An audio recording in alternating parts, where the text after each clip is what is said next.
Hello everyone, welcome back to my channel. आप सब कैसे हैं? मैं एकदम बढ़िया हूँ।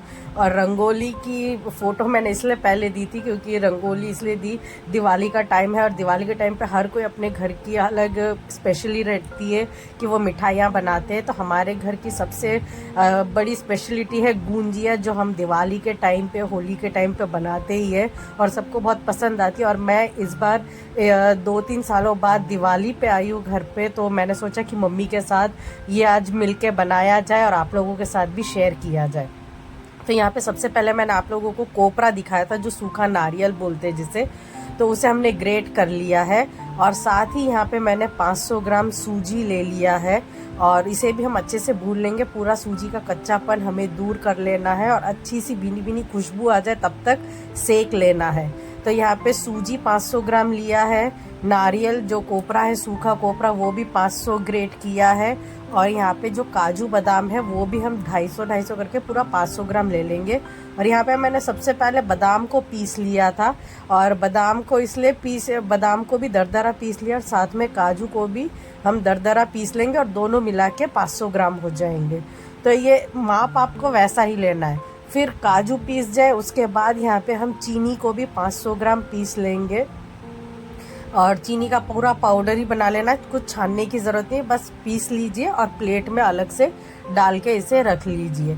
तो यहाँ पे काजू बादाम अलग से प्लेट में डाल के रख दिया है क्योंकि ये सब पूरा मिक्सचर एक साथ ही मिक्स होगा, तो वो हम बाद में मैं आपको दिखा रही हूँ। तो यहाँ पे सबसे पहले चीनी को पीस लेते हैं और यहाँ पे चीनी एक बार मैंने पीस ली है और दूसरी बार वापस और थोड़ी सी चीनी पीसनी है। तो उसके साथ मैं डाल लूँगी जायफल। जायफल आपको पूरा एक जायफल डालना है और जायफल को अच्छे से पीस लेना है। तो वो मैंने चीनी के साथ ही इसको पीस लिया था और यहाँ पे पूरा अच्छे से पिसाई हो गई है, तो उसमें हम लोग पूरा ऐड कर लेंगे इसको, जायफल और चीनी को।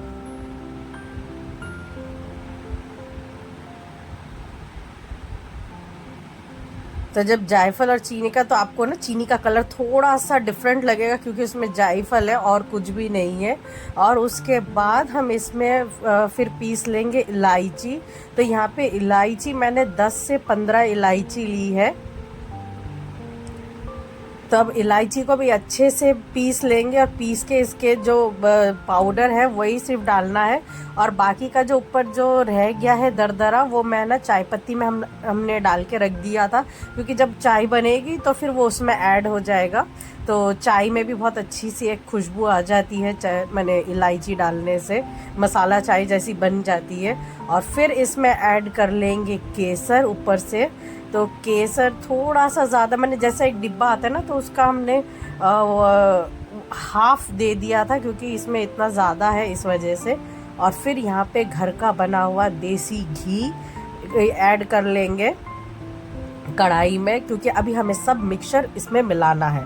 तो सबसे पहले यहाँ पे हमने डाल दिया है कलौंजी। कलौंजी को हम थोड़ा सा फ्राई कर लेंगे और कलौंजी के साथ ही साथ कलौंजी जब थोड़ी सी फ्राई होने आ जाए तो फिर हम इसमें ऐड कर लेंगे काजू। काजू हमने थोड़ा सा दरदरा काट भी लिया था, तो मम्मी ने बोला कि थोड़ा सा पीस भी रहे तो काट भी लेते हैं।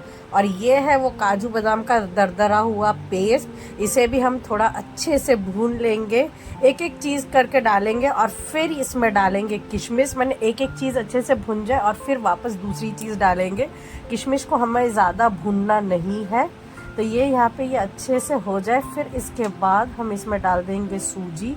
सूजी को हमें अच्छे से मिलाना है क्योंकि आप जो ये देख रहे हैं गट्ठे बन रहे हैं, ये गट्ठे ऐसे बनने नहीं चाहिए। ये जब तक अच्छे से पाउडर हो जाए तब तक इसे हमें मिलाना है। तो यहाँ पे आप देख सकते हैं एकदम खुला छुट्टा छुट्टा ये बन गया है सूजी का। तो अब इसे हल्के हाथों से इसमें कोपरा मिलाना है। ये देखिए एक एक बार, जैसे मम्मी पूरा एक बार स्टर कर रही है, फिर उसके बाद में दूसरा बैच डाल रही हूँ, फिर दूसरा, ऐसे हल्के हाथों से अपने ये कोपरे को इसके अंदर मिक्स करना है सूजी के अंदर। तो बस यहाँ पे ये अच्छे से मिक्स हो जा रहा है और फिर हम इसमें ऐड कर लेंगे चीनी। और कोपरा लास्ट में क्या होता है, जब हम लोग घिसते हैं ना तो लास्ट में वो रह ही जाता है, तो वो भी साइड में हमने रख दिया था। फिर इसमें अभी चीनी भी ऐसे ही मिलानी है जैसे हमने कोपरा मिलाया था, एक के बाद एक। मैंने एक बार में पूरा नहीं डालना है, नहीं तो चीनी पूरी मिक्स हो जाए, गर्म हो के ना एक जगह जम जाएगी, तो हमें जमाना नहीं है, एकदम इसमें पाउडर के फॉर्म में ही रखना है। तो इसलिए हल्के हाथों से मिक्स करते ही रहना है। तो बस यहाँ पे चीनी अच्छे से मिक्स हो गई है और अब वो ठंडा हो रहा है हमारा मिक्सचर। तो अब हम यहाँ पे मैदा गूंद लेते हैं। तो मैदे में यहाँ पे डालना है सबसे पहले baking soda, 1/2 teaspoon baking soda देना है। उसके बाद इसमें ऐड कर लेंगे थोड़ा सा तेल, मोयम के लिए एकदम थोड़ा सा।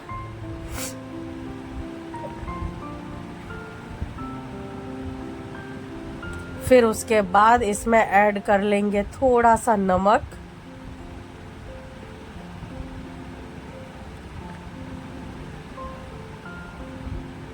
और अब इस मैदे को अच्छा सख्त गूंद लेना है। मैंने एकदम भी सख्त नहीं और ना एकदम ढीला, थोड़ा मीडियम रखिएगा, सख्त रखिएगा, क्योंकि बाद में जब हम उसे ढक के रख देते हैं ना तो वो अच्छे से जितना नरम होना है उतना नरम हो जाएगा। इसलिए पहले आप सख्त मैदा ही गूंदिए, और नरम गूंदेंगे ना तो मैदा लास्ट में जब बेलने जाते हैं ना, थोड़ी देर रखने के बाद, रेस्ट करने के बाद, तो वो बहुत ज़्यादा नरम हो जाता है और ढीला हो जाता है, और फिर उसे वो बेला भी नहीं जाता है।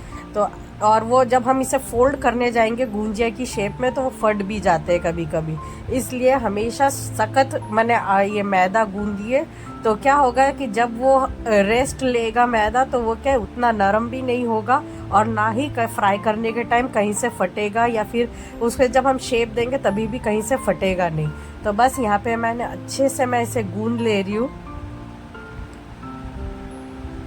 और गूंद के एकदम अच्छा सा मैंने अच्छा सा ये सख्त सा एक आटा मैंने मैदा लगा लेना है, गूंद लेना है। और अब हम इसे ढक के रख देंगे गीले कपड़े से, 10 से 15 मिनट के लिए इसे रेस्ट देंगे। और अब 10 से 15 मिनट हो गए, तो अब हम इसकी छोटी छोटी लोइयां काट लेते हैं।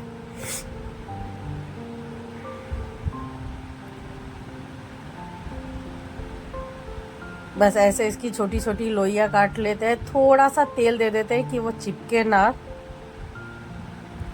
बस और ऐसी पतली पतली पूरियां बना लीजिए, और उसके बाद मैं अभी आपको दिखाती हूँ कि मम्मी इसको कैसे शेप देंगी।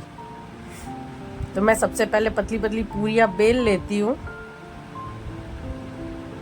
तो यहाँ पे सबसे पहले ऐसे भर लेना है, 1 चम्मच 1.5 चम्मच मैंने पूरी के हिसाब से। और फिर देखिए दोनों हाथ में ऐसे पकड़ के साइड्स को सबसे पहले आपको चिपका लेना है। तो इस बार मम्मी और मैंने मिलकर बहुत सारी गुंजिया बनाई दिवाली पे, और बहुत मज़ा आया। बहुत दिन बाद मैंने वो जो शादी से पहले जैसे हम बनाते थे, वो शादी से पहले वाले दिन याद आ गए। क्योंकि पहले जब मम्मी और मैं ही मिलके ये नाश्ता वास्ता जो भी होता था घर का दिवाली का, वो हम सब बनाते थे। और फिर अब देखिए ये पूरा जब अच्छे से हो जाए, उसके बाद आपको अच्छे से इसको छोटा छोटा फोल्ड कर लेना है साइड से, तो ये बहुत अच्छी सी डिज़ाइन बन जाती है।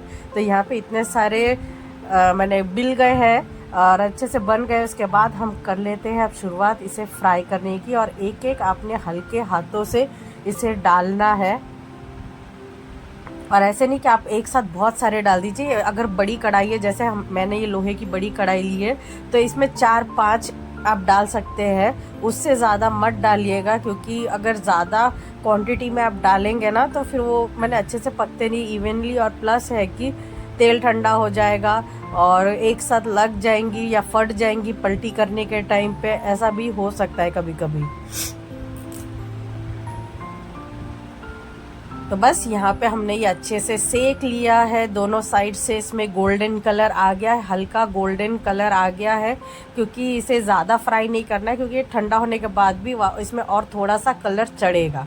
तो अब बस निकालने का टाइम आ गया है गुंजियों को। तो यहाँ पे मैं निकाल लेती हूँ गुंजिया साइड में, और बाकी के जितने भी हमारे गुंजिया है सभी फ्राई कर लेते हैं।